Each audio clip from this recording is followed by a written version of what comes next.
ওই পরিমাণ বেশি দিয়ে আমি একটু চালাইতেছি, পথে গেছি মতন দেখা যায় পাওয়ার টান করে মারা গেছে।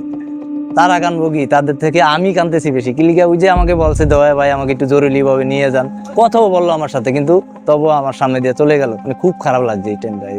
আমাদের সবই দেখা যায় ইমার্জেন্সি, দেখা যায় সবাই কাস্টমার, কিছু কিছু স্মৃতি আছে মনে পড়ার মতো থাকে। দেখা যায় বেশিরভাগ রুগী বরিশাল একটু সমস্যা হলে বরিশাল না লাগে, তাহলে কিভাবে যাবে সেই বোর্ড ছাড়া উপায় নেই। লঞ্চ তো ছাড়ে টাইম ছাড়া লঞ্চ ছাড়ে না, আর লঞ্চে যায় রুগীর পোষায় না, 2-3-2.5 ঘন্টা লেগে যায়। কিছুদিন আগে ডেঙ্গুটা বাড়লো, তুই জায়গায় যে হাসপাতাল নিচে রাতে নিচে মতন বলছে যে বরিশাল নিয়ে যেতে হবে তাদের ইমার্জেন্সি। তখন আমি আবার গার্ডে ছিলাম, সিরিয়াল পাতা ছিলাম, তখন আমার বোর্ডে আসছে আমি বরিশাল, ভাই আমরা তো তালতলি যাবো না, আমরা একটা ডাইরেক্ট বরিশাল ঘাটে যাবো, আমাকে ইমার্জেন্সিটা বেশি। আমি ঠিক আছে, আপনি কিছু একটু বাড়াই দিতে হবে, যেহেতু লং পথ যাবেন। আচ্ছা ঠিক আছে। তাই এর মধ্যে যে রুগী সে কিন্তু হাইটে উঠে বলতেছে ভাই আমাকে একটু জরুরি নিয়ে যাও, আমার কেমন জানি লাগে। দৌড়িয়া কইতেছে, আমি আবার দৌড়িয়া উঠাইছি।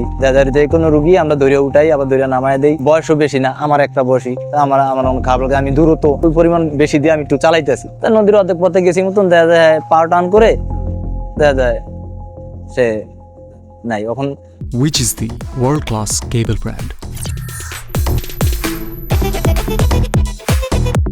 Walton Cables, নিরাপদ আগামী সংযোগ।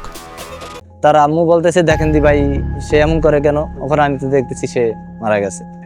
তারা কানবো কি, তাদের থেকে আমি কানতেছি বেশি। কিলিকা ওই যে আমাকে বলছে দয়া ভাই আমাকে একটু জরুরি ভাবে নিয়ে যান, তখন আমার খুব কষ্ট লাগছে, বারবার মনে করতেছে। আমি বাসায় আইসেও মনে করেন মন খারাপ করে 2 দিন বোর্ডও চালাই নাই। দেখা যায় অনেক কষ্ট লাগছে যে ভাই বললো আমার বয়সা বয়স কম, তুমি বিয়ের সাথে করলো না, ডেঙ্গু হয়ে এইভাবে কথাও বললো আমার সাথে, কিন্তু তবুও আমার সামনে দিয়ে চলে গেল। মানে খুব খারাপ লাগছে এই টাইমটা।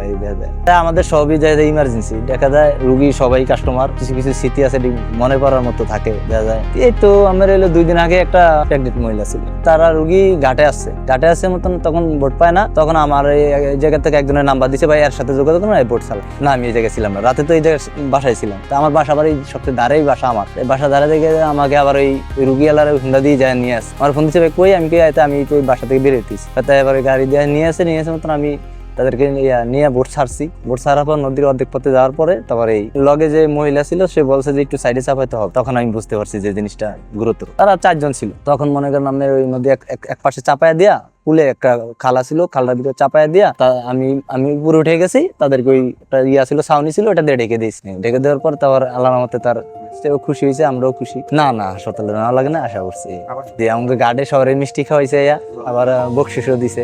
যে তার নামও রাখছিল বোর্ডে, কি নামটা রাখছে ওটা বলতে পারি না, কিন্তু নদী ফেলে বাবু তো বোর্ডের একটা সাগর দিয়ে কি নদী দিয়ে এইভাবে কি একটা নাম রাখছে। মাত্র যে বোর্ডটা গেল তাদের ভিতরে 3 জন হলো রুগী ইমার্জেন্সি, মানে তাদের হাসপাতাল রুগী আছে, তাদের যেতে হবে। লোক লাগে কিন্তু 8 জন।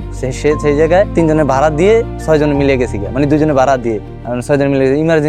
ইমার্জেন্সি খেলতে এটা বেশি লাগে আর কি। যাদের রাতে রুগী, দিনে রুগী, এই রুগীগুলো আমরা বেশি, অ্যাম্বুলেন্সের যে কাজটা এটা আমরা সড়ক নদী পথে আমরা এই কাজটা এই আর কি। অনেক রুগী বলে ভাই যে পিড়ি নেই, আবার একদম টাকা না থাকলেও আমরা ঘাট থেকে সাপ্লাই করে একটা সিস্টেমে দিয়ে দিই যে লয়ে যাও, টাকা নাই, যে একটা রুগী ফ্রি দিয়ে দিই। আবার এটা ওই সিরিয়ালটা আবার তার পরের বার দিয়ে দিই।